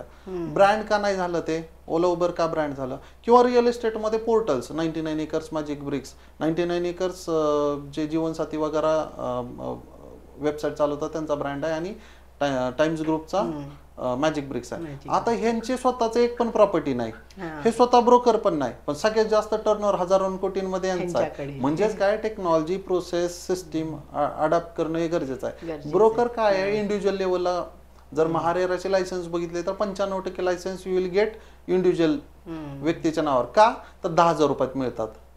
कंपनीच्या नावावर 5% आहे. बरं, याच्यामध्ये अजून एक मोठा इश्यू असा आहे, कदाचित लोकांनी समजून घ्यावं. नो ब्रोकर म्हणून एक वेबसाईट आहे, तुम्ही ऐकलं असेल, ज्याच्यावर तुम्ही विदाउट ब्रोकरेज. आता नो ब्रोकर काय अपील करतं, तुम्हाला काय लक्षात येतं नो ब्रोकर म्हटल्यावर? एखाद्या जर नो ब्रोकर वेबसाईट आहे, याच्यातून तुम्हाला काय समजतं? ब्रोकरेज नाहीये, बरोबर. मग चॅनल पार्टनर ब्रोकरेज घेतात का हो? नाही घेत नाही. बरं, नो ब्रोकर असणारा व्यक्ती ब्रोकरेज रजिस्ट्रेशन करेल का? जर महारेरावर जाऊन तो एजंटचं एक्झाम देऊन सर्टिफिकेशन घेतोय, तो कसं काय नो ब्रोकर असू शकतो? लोकांनी थोडंसं वाईजली किंवा डोकं जागेवर ठेवून विचार करावा की बाबा तो जर महारेरा रजिस्टर्ड एजंट आहे, तो स्वतःला नो ब्रोकर, जो स्वतःच ब्रोकरचं सर्टिफिकेट घेऊन बसलाय, तो नुसतं नाव लिहिलं नो ब्रोकर की झालं का? मग तो तर पॅकेजेस विकतोय की तुम्हाला व्हेरीफाईड प्रॉपर्टी दिल्या जातील वगैरे वगैरे. आणि ऍक्च्युअली जो रिअल ब्रोकर आहे तो तुम्हाला विदाऊट पैसे site visit free of cost ठरवतो, तुमच्यासाठी अनालिसिस करतो, कॉम्पिटिटरला स्टडी करतो वगैरे करतो. म्हणजेच काय, तुम्ही फक्त वन साइडेड विचार करताय. ब्रँड्स कडून हे शिकण्यासारखं आहे की तुम्ही स्वतःला कसं पोझिशनिंग करता, त्याच्यावर लोक हे करतात. ऍक्च्युअल मध्ये इथं गेम उलटा आहे. नो ब्रोकर स्वतः एक मोठा ब्रोकर आहे जो मल्टी सिटी मध्ये काम करतो, आणि लोकांना वाटतं की बाबा हा माझ्यासाठी आहे. आणि जी ब्रोकर तळमळीनं त्यांना मदत करायला, ऍक्च्युअल मध्ये हेल्प करायला तयार आहेत, डिस्ट्रेस सेल प्रॉपर्टी शोधायला, लोक त्यांच्याकडे जात नाही.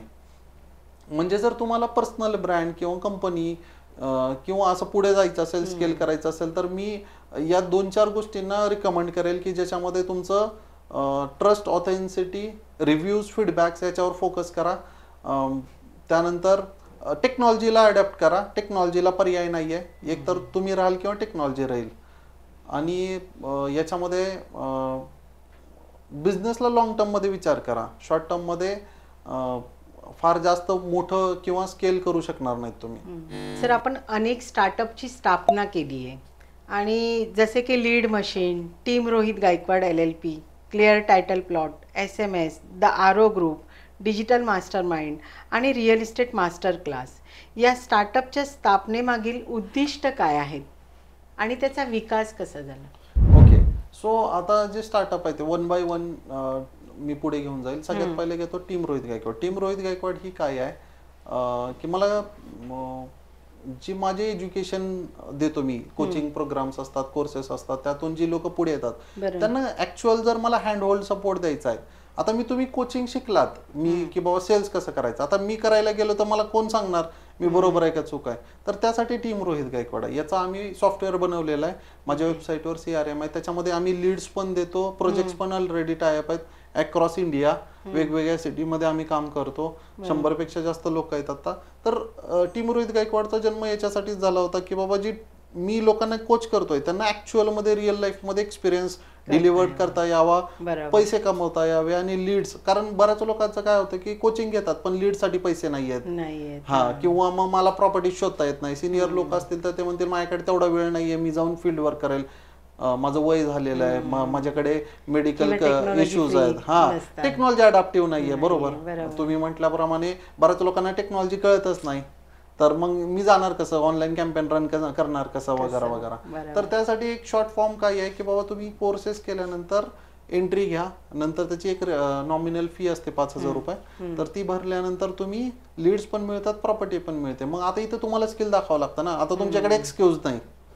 जर तुम्ही याच्यामध्ये करिअर करायचा प्रयत्न करताय, तुमच्याकडे दोन्ही पार्टी दिली, आता तुम्ही जाऊन हँडल करणं आणि एक्झिक्यूट करणं, त्यासाठी पण आमचा रिलेशनशिप मॅनेजर मदत करतो. हे झालं team Rohit Gaikwad. Clear title प्लॉटचा जन्म कसा झाला होता, जस्ट मी स्वतःसाठी प्लॉट्स बघत होतो ना, कोणी पण यायचं गाळा सिस्टीम एक असतो प्रकार. म्हणजे काय की समजा लँड ओनरला मी लॉक केलं XYZ प्राइसला आणि मी पुढे काही सांगतोय, माझा अंदाज आहे, म्हणजे दुप्पट पण प्राइस सांगू शकतो मी. हे ब्रोकरेज नाहीये ऍक्च्युअली.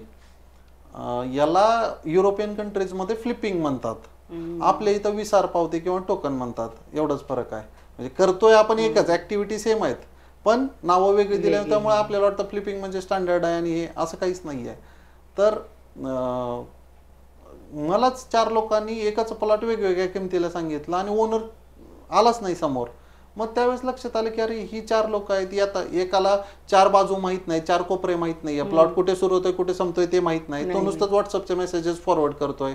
दुसरा आहे तो काहीच्या काहीच बोलतोय, म्हणजे तिथं झोन वेगळा आहे, तो सांगतोय मला वेगळं चित्र, तो म्हणतो इथं कंपनी येणार आहे वगैरे वगैरे, आणि इथं नाविका झोन आहे, तिथं काहीच होऊ शकत नाही डेव्हलपमेंट वगैरे. लोकांना लिगल कळतच नाही, 7/12 8 फेरफार वाचता येत नाही. मग हे सगळं डिपेंडन्सी आहे. तो म्हणणार ऍडव्होकेटला विचारून सांगतो, किंवा माझा ऍडव्होकेट मला काही सांगतोय बरोबर का चूक एवढी पण अक्कल आपल्याकडे नसते की बाबा त्यानं सांगितलंय ना मग बरोबर आहे. मग ऍडव्होकेट कुठला असतो? सगळेच ऍडव्होकेट प्रॉपर्टी लॉयर थोडी असतात मॅडम. काही लोक डिवोर्स लॉयर असतात, ते पण फीस मिळते म्हणून देतात, कोणाच्या तर भरोशावर काहीतरी 2-4 हे संदर्भ घेऊन देतात.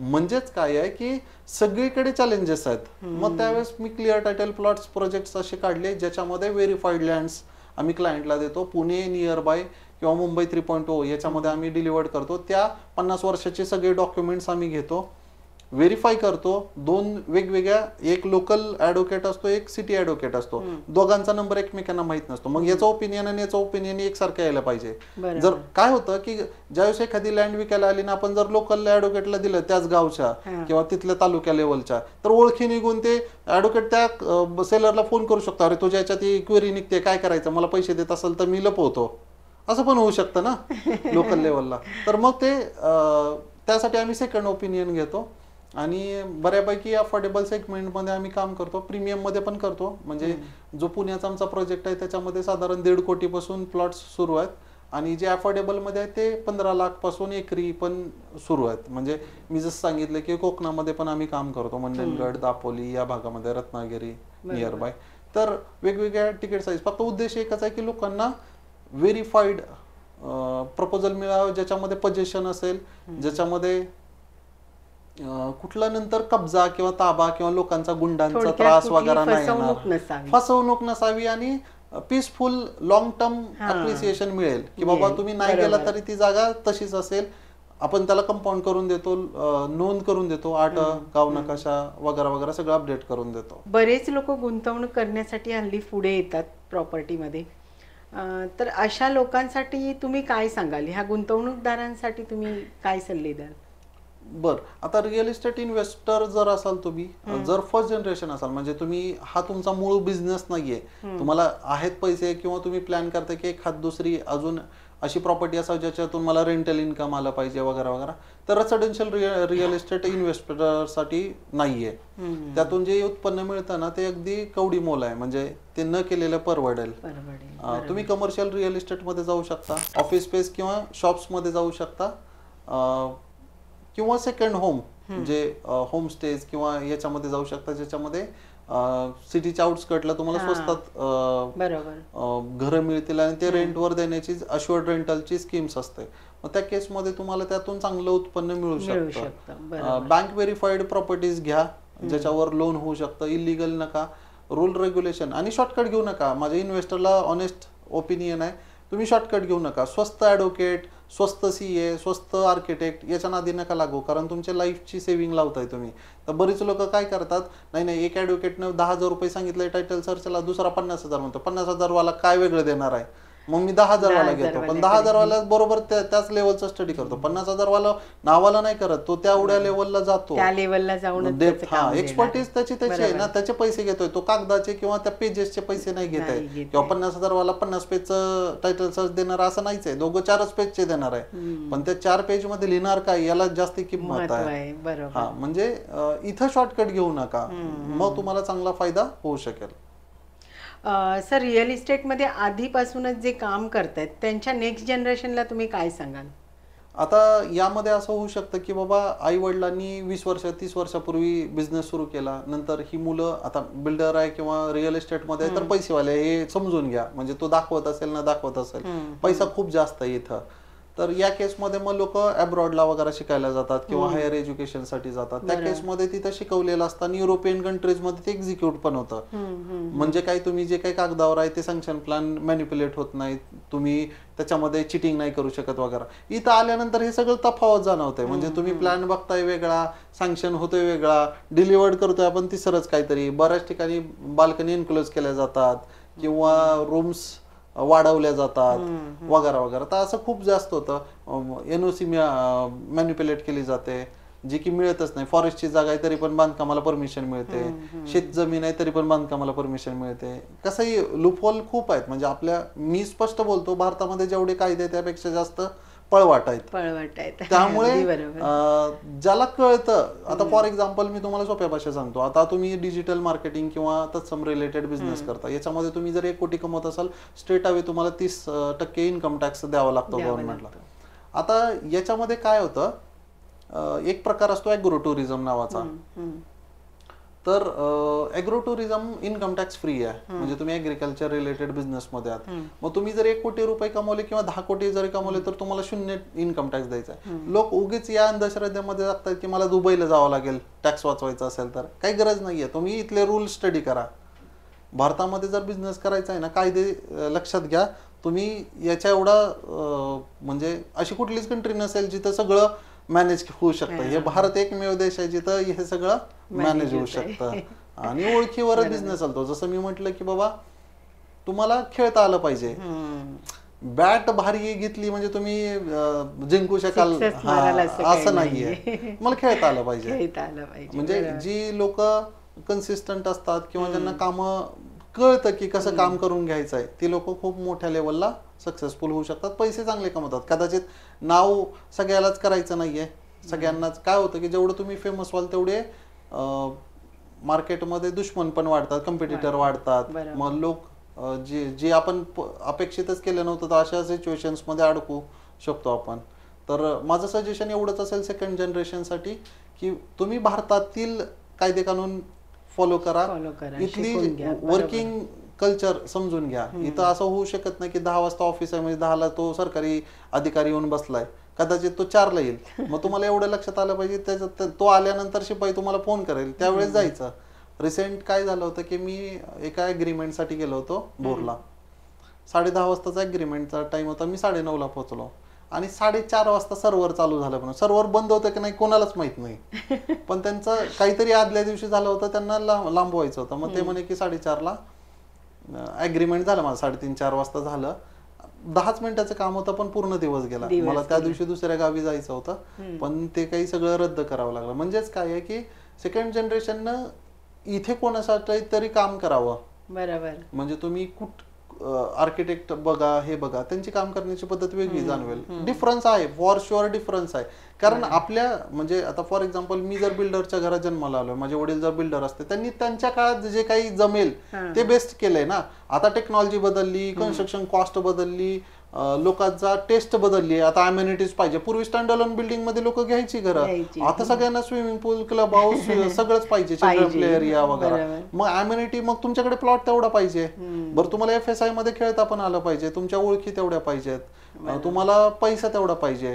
आणि बऱ्याच लोकांना काय होतं की बाबा इस्टॅब्लिश बिझनेस असेल ना, त्यात सगळे फेक्स असतात. आपले ॲडव्होकेट हे असतील, आपले आर्किटेक्ट ते असतील, आणि त्यांची थॉट प्रोसेस सेमच आहे ना. त्यांनी ते तुम्हाला नवीन क्रिएटिव्ह आयडिया देतील असं नाहीये. म्हणजेच काय आहे की सेकंड जनरेशननी एक्सप्लोअर केलं पाहिजे वेगवेगळ्या स्टेजेस, वेगवेगळ्या प्रोसेसेस, वेगवेगळे डिपार्टमेंट वगैरे. म्हणजे की डिझाईन डिपार्टमेंट असेल तर आपण नवीन काही देऊ शकतो वगैरे. थोडक्यात जसं मगाशी म्हटलात तसं की फक्त सर्टिफिकेट किंवा एज्युकेशन कामाला येत नाही, तर अनुभवाने आपल्याला ह्या सगळ्या गोष्टी शिकता यायला पाहिजे आणि मगच पुढे जाता येतं. आता फॉर एक्झाम्पल आपण एक मोठं उदाहरण बघू शकतो की बाबा एखादा व्यक्ती इंडियामध्ये एक ग्रुप आहे खूप मोठा आणि त्यांची 2 मुलं आहेत. मोठा मुलगा खूप सक्सेसफुल आहे, छोटा मुलगा नाही. आता वडील तर तेच होते, म्हणजे त्यांना जे काही परवरिश मिळाली किंवा हे होतं. म्हणजेच काय आहे की तुम्हाला इथल्या टेक्नॉलॉजीला हँडल करता आला पाहिजे. आधी तुम्हाला फ्री रिसोर्सेस, फ्री व्हॅल्यू देता आली पाहिजे, नंतर तुम्ही पैसे घेऊ शकता. एक्झॅक्टली. हा, तर मग हे तुम्हाला क्लासरूम मध्ये नाही शिकता येणार. बरोबर, अनुभवाने हे शिकावं लागेल. हा म्हणजे मला पोहायचंय, मला स्विमिंग करायचंय, मला समुद्र पार करायचंय, तर आधी पाण्यात उतरावं लागेल. हा, तुम्ही बाहेरून म्हणू शकत नाही किती पाणी खोल आहे किंवा थंड लागतं की गरम लागतं. एक्झॅक्टली. बरं, आता टेक्नॉलॉजीचा वापर रिअल इस्टेटमध्ये कसा होतोय सर, काय सांगाल त्याबद्दल? बघा, प्रत्येक स्टेजमध्ये टेक्नॉलॉजी आता इंटिग्रेट झालेली. फॉर एक्झाम्पल बिल्डर डेव्हलपरसाठी सॅम्पल फ्लॅट जसा आला तसं 3D टेक्नॉलॉजी, म्हणजे 3D वॉक थ्रू आले. त्यानंतर तुम्ही व्हर्च्युअल AR आलं. नंतर तुम्ही ड्रोन शूट आता मॅक्सिमम लोक वापरतात लोकेशन दाखवण्यासाठी. पूर्वी तो कागदावर लोकेशन समजावला जायचा की इकडून इकडे यायचं. नंतर तो गुगल मॅप्सवर शिफ्ट झाला, गुगल अर्थ वापरलं गेलं. नंतर आता ड्रोन शूट आले की एक्झॅक्टली तुम्हाला कळतं की तो रोड कुठून कसा जातोय, डिरेक्शन दाखवले जातात. पेंटिंग मध्ये जर समजा बिल्डरला या पलीकडे या वॉलला समजा ब्लॅक कलर द्यायचा आहे, तर तो कसा दिसेल हे तुम्ही टेक्नॉलॉजीनं आधीच बघू शकता व्हर्च्युअली, की बाबा हा मॅच होतोय का नाही. इंटेरियर डिझायनर्सचे टूल्स असतात, किंवा या घरामध्ये ही भिंत कशी दिसेल, इथं लाईट्स येते का नाहीये, काय हे असलं पाहिजे, विंडोज कशा असल्या पाहिजे, वगैरे वगैरे. त्यानंतर कन्स्ट्रक्शनमध्ये माय वन टेक्नॉलॉजी आली. आधी आपल्या मातीच्या विटा होत्या, त्यानंतर त्यांना रिप्लेस केलं सिमेंट विटाने, ACC ब्लॉक्सनं. त्यानंतर मग आता डायरेक्ट विटाच गायब आहेत. मध्ये तुम्ही कन्स्ट्रक्शन म्हणजे माय वन टेक्नॉलॉजी वापरता, ज्याच्यामध्ये तुम्ही कमी वेळेमध्ये जास्त फास्ट काम करू शकता आणि ते क्वालिटी वर्क आहे. A ग्रेडचे जे बिल्डर्स आहेत ही टेक्नॉलॉजी अडॉप्ट करतात. महारेरा सारखा कायदा आला. महारेरावर आता पूर्वी कसं होतं की मला जर तुमच्याकडे फ्लॅट बुक करायचा आहे, तर त्या केसमध्ये मला तुम्हाला पैसे दिल्यावर टोकन अमाऊंट दिलं किंवा बुकिंग अमाऊंट दिलं तर मग मला डॉक्युमेंट शेअर व्हायचे. आता तसं नाही ना, रेरावर सगळे document free of cost available आहे. तुम्ही डाउनलोड करून रिसर्च करू शकता आणि मग पैसे देऊ शकता. हे टेक्नॉलॉजी नाही तर काय आहे. आणि कुठला फ्लॅट अवेलेबल आहे, कुठला सोल्ड आहे, हे सगळं टेक्नॉलॉजीमुळे पॉसिबल आहे. चॅनल पार्टनरसाठी पण ही खूप जास्त आहे. आता ऍडव्हर्टिजमेंट ट्रेंड बदलला. पूर्वी न्यूजपेपर चालायचे, लिफलेट डिस्ट्रीब्युशन चालायचं, कॅनोपी चालायचे, होर्डिंग चालायचे. आता नाही चालत आहे ते. तर मग तुम्ही अडॉप्ट केलं पाहिजे टेक्नॉलॉजीला, आणि टेक्नॉलॉजीचं खूप मोठं योगदान असेल. रादर रिअल इस्टेट आपण जर फक्त बायर पॉइंट ऑफ व्ह्यू किंवा परचेसर साईडनं असेल, तर मग तुम्हाला फक्त कोणतरी येऊन विकणार आहे माल. तुम्हाला हे लक्षात आलं पाहिजे की मला त्यातलं काय नॉलेज घेता येईल, मला त्या नॉलेजचा काय वापर करता येईल. कारण सगळ्यांनाच ब्रोकर नाही बनायचं आहे, सगळ्यांनाच बिल्डर पण नाही बनता येत. म्हणजे पण काय आहे की बायर असणं, अन्न वस्त्र निवारा ही जी आपली बेसिक मूलभूत गरज आहे. म्हणजे काय, हे याला मरण नाही. आता बरेच व्हिडिओ मी बघितले ज्याच्यामध्ये असं सांगितलं जातं की फ्लॅट विकत घेऊ नका, रेंटवर घ्या. पण त्या शहाण्यांना हे सांगितलं पाहिजे कोणीतरी की रेंटवर देण्यासाठी पण कोणतरी विकत घेतला पाहिजे. म्हणजे हा व्हिडिओ तो पण बघू शकतो.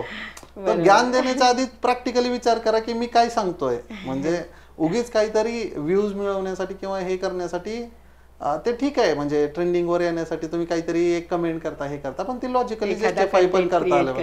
हा, म्हणजे आता ते काय बोलतायत की आता मग तो काय घेईल जो विकत घेणार आहे, हे जर बघितलं तर समजलं पाहिजे हे अशी दुनिया नाही. आणि आपल्याला प्रत्येकाला घर पाहिजे ना. उद्या जर तुम्ही नसाल आणि तुमचे फॅमिली उघड्यावर पडली, आणि आपण रेंटवर किती दिवस काढू शकतो ना, शेवटी कुठेतरी जाऊन आपल्याला स्टेबल व्हायचंच आहे. स्टेबल आहे म्हणजे काय होतं, आता लग्न, आपण भारतीय संस्कृतीमध्ये लग्नाला फार जास्त महत्व आहे. तुमचं स्वतःचं घर नसेल तर मुलगी देतच नाही ना. आपण पण, मी भाऊ म्हणून पण तेच बघेन की स्टॅबिलिटी काय आहे. नो डाऊट रेंटवरच राहणार आहे मी लाईफ टाईम असं म्हणलं तर कोणच देणार नाही. बरोबर. त्यांना हे कळलं पाहिजे की बाबा स्टेबिलिटी दाखवतंय, it is not a product. Emotionally connect आहे. आपण वास्तुपूजा करतो, आपण सण उत्सव साजरे करतो, एखादी आठवण असू शकते. तर मग घर म्हणजे फक्त कमोडिटी नाहीये. म्हणजे एक टी शर्ट विकत घेतला, त्याच्यात आपल्या टेम्पररी फिलिंग्स असतात, किंवा एखादी वस्तू असेल ती 2-3 महिने वापरली, त्याच्यात काही इंटरेस्ट राहत नाही. पण घर तशी गोष्ट नाही ना. घेण्यासाठी तुम्हाला आधी कर्ज काढावं लागतं. मॅक्सिमम लोक 80% 90% कर्ज काढतात 20 वर्ष टेन्युअरसाठी. ते फेडताच नाकी नऊ येतात, 10-15 वर्ष जातात तुमचे. घर जे घेतलं जातं ते तुम्ही घेताय, तुम्हाला वाटत असतं की आता मी एक इंटरनल हे सांगतो, होम लोन मध्ये होतो मी. आता जर एखादा व्यक्ती 50 लाखाचं घर घेत असेल तर तो समजा 20 वर्षानंतर फेडणार आहे आणि त्यानं ते लोन कंटिन्यू केलं असं समजू. आता त्याचा समज असतो की त्यानं 50 लाखाला घर घेतलंय. तसं नाहीये. ते 1,20,00,000 घर घेतलंय, 50 लाखावर 70 लाख तो व्याज भरत असतो. म्हणजेच ते व्याज ज्या दिवशी माझं लोन क्लिअर होईल त्या दिवशी मला त्या स्टेटमेंटमध्ये रिपेमेंट शेड्यूल मध्ये आपल्याला कळतं की अरे 50 लाख नाही, 1,20,00,000 गेले. मी कितीला घेतलं होतं घर? मग 1,20,00,000 ना. तेवढं डिप्रिसिएशन म्हातारा झालेलं असतं घर. त्यावेळेस मग लोकांचे ट्रेंड टेस्ट बदललेले असतात, डिमांड संपलेली असते आणि मग तुमचं घर 50 लाखाचं 1 कोटी 20 लाखाला जाईल का विकलं, याचा पण विचार करणं गरजेचं आहे. 20 वर्ष जुनं घर, आता जसं आपण बघतो जे 20 वर्ष जुन्या फ्लॅट्स आहेत ज्याला लिफ्ट नाहीये, लोक जनरली नाही प्रिफर करत. मग तुम्ही विचार करा की तुम्ही जे डिसिजन घेताय ते किती पद्धतीने त्याला पण मॅनेज करता येतं.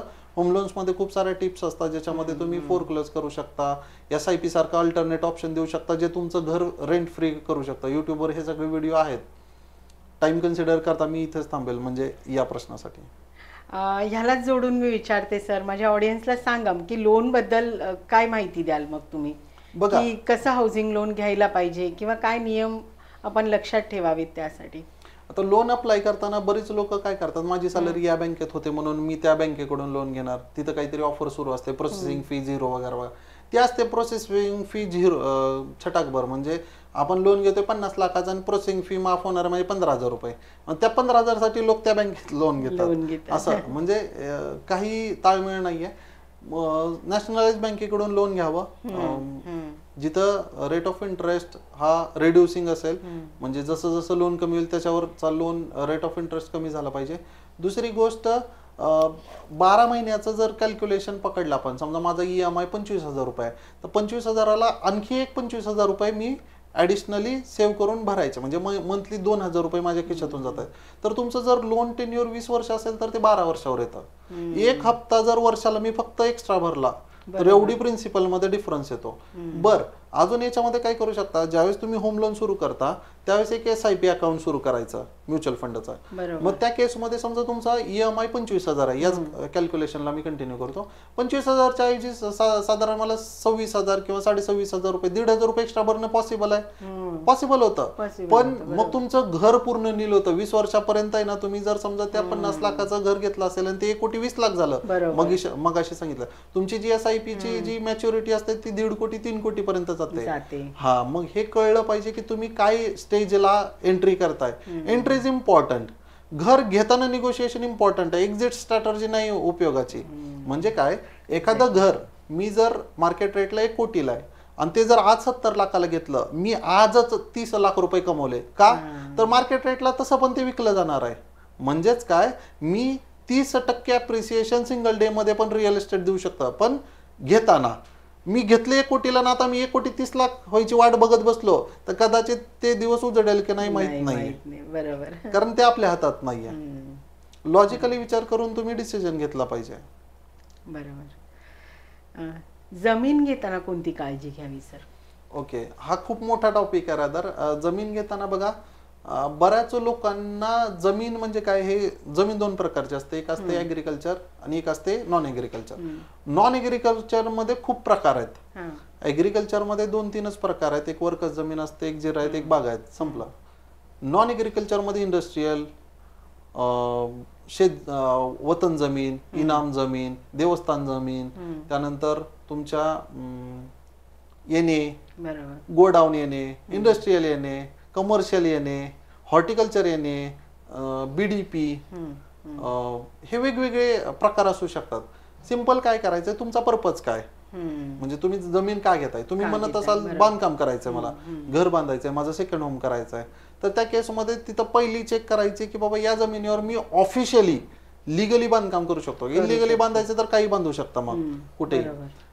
येणे असेल तर तुम्हाला लिगली बांधकाम करता येतं. ऍग्रिकल्चर शेत जमिनीवर 1 एकराच्या खाली ऑफिशियली RCC बांधकाम करता येत नाही. 11 गुंठ्यावर लोक म्हणतात, पण मग तुम्हाला बांबू किंवा अशा याच्यामध्ये घर बांधायचं असतं. ह्या लोकांना नॉलेजच नाहीये. लोकांना वाटतं मी 11 गुंठ्यातले सामायिक क्षेत्र घेतलं, 11 लोक मिळून आम्ही 1 गुंठा घेतला आणि मग मी बांधकाम करणार आहे. असं नाही होत. मग ते कधी पाडलं जातं. आता जी लोक 20 वर्षापासून राहत होते चिखलीमध्ये, कुदळवाडीमध्ये, त्या लोकांनी काही चूक केली होती. त्यांनी तर हेच बिल्डरचं ऐकून बांधलं किंवा डेव्हलपर ज्यांनी विकलं त्यांनी विकलं, पैसे घेऊन गेला तो. आणि आता आणि बऱ्याच वेळेस काय होतं, लीज डीड असतात, लोक वर्ग 2च्या जमिनी घेतात.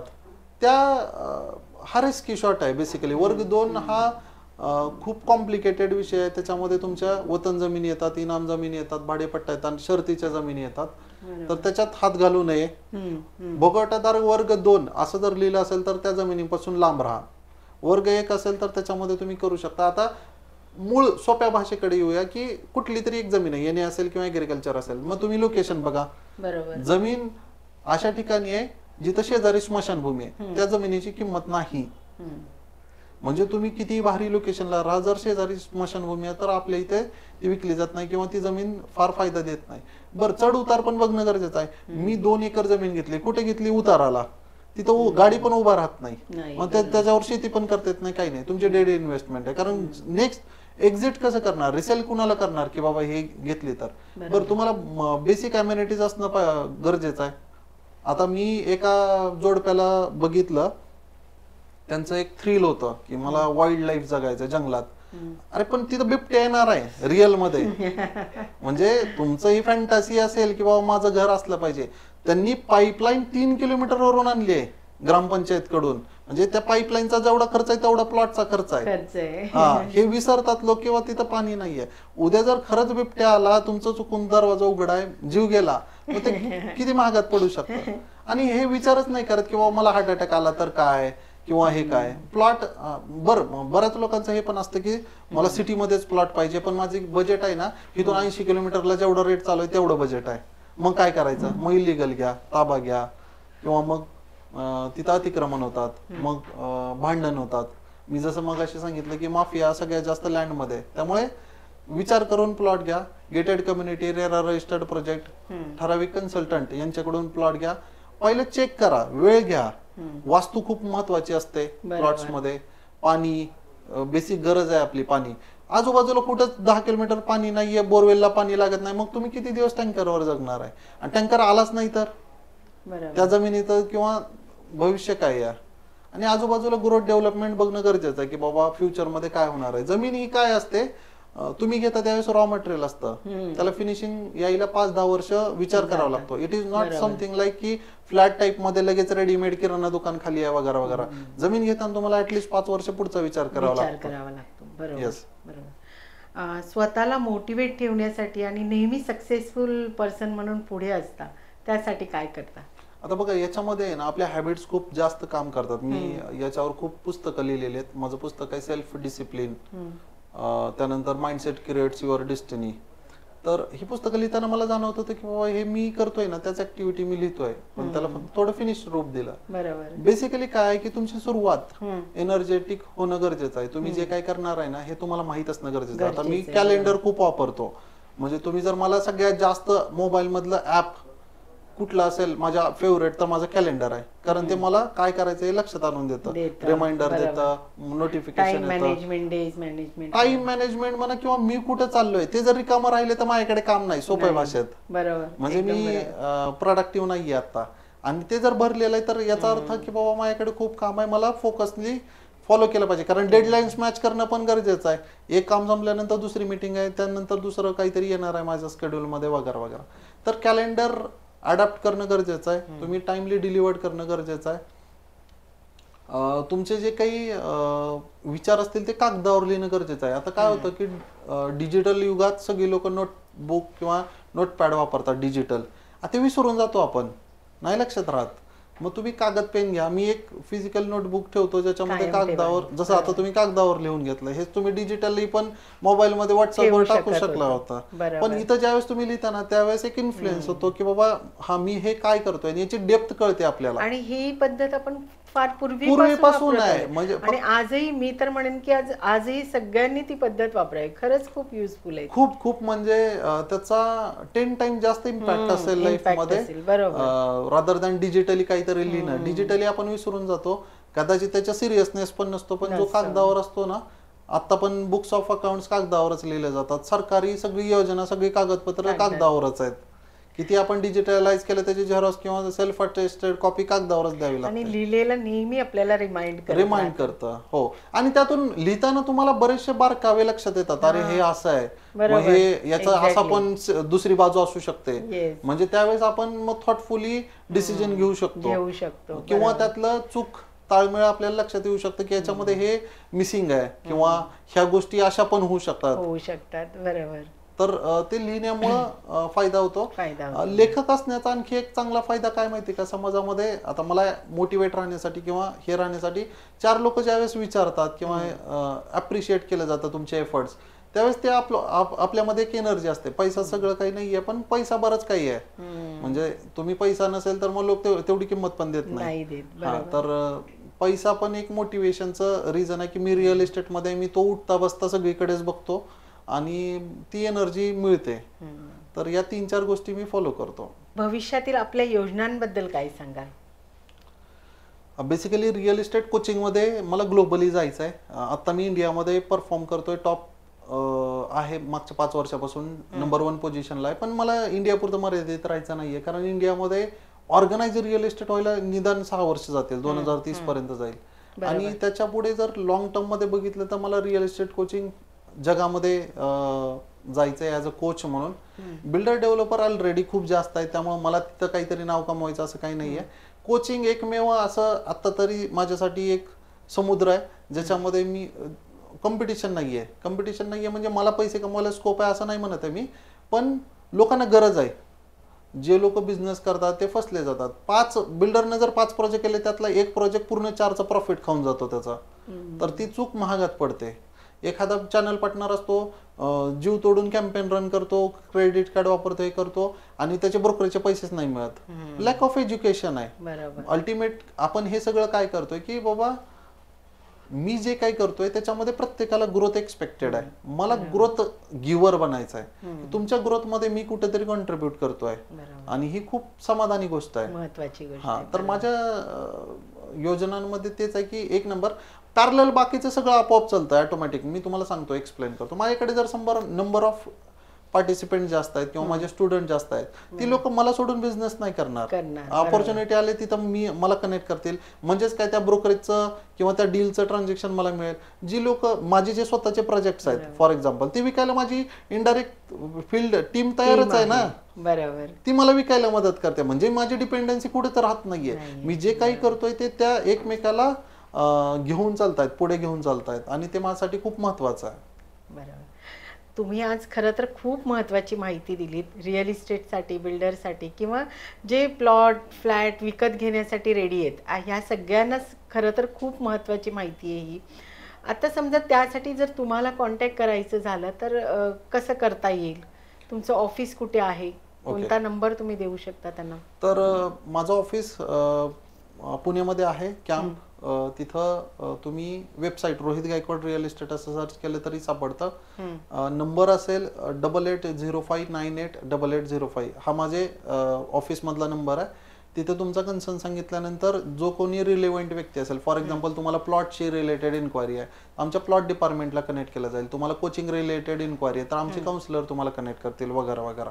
वेगवेगळे डिपार्टमेंट वेगवेगळे लोक हँडल करतात. हा बोर्ड लाईन नंबर आहे. बेसिकली एकाच नंबरवर तुम्ही कॉन्टॅक्ट करू शकता. तुमचे लीड्स असेल, तुम्हाला विकत घ्यायचं असेल, तुम्हाला याच्यामध्ये उतरायचं असेल, बिल्डर बनायचं आहे, ब्रोकर बनायचं आहे, तर या सगळ्या गोष्टींसाठी तुम्ही कनेक्ट करू शकता.